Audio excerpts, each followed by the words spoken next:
Hello, welcome. In this short video, let us look at the dependency or relation between the Z transform and its corresponding ROC.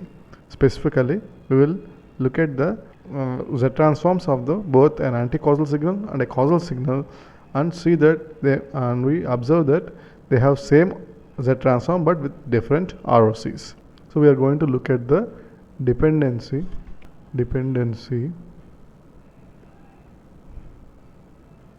of Z transform on its ROC. So consider a signal x of n which is equal to alpha power n u of n, which is basically a causal signal, and consider another signal y of n which is given by minus alpha power n u of minus n minus 1, which is basically an anti-causal signal.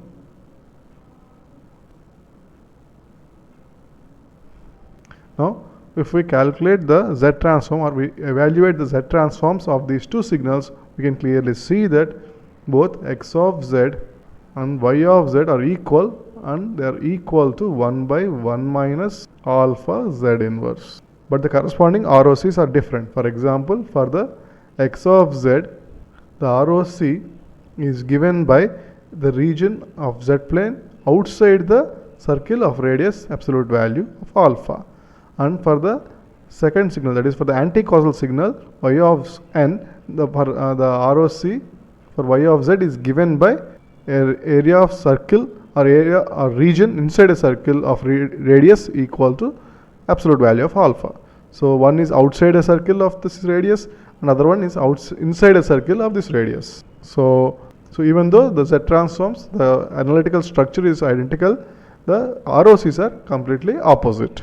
So in other words, having a definition of Z transform or expression of Z transform is not sufficient to identify the corresponding time domain signal.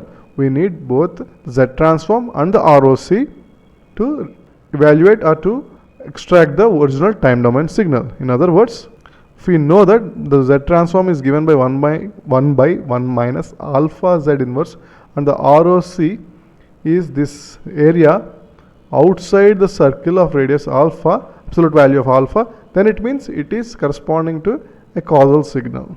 The time domain signal is basically a causal signal x of n given by, of course, alpha power n u of n.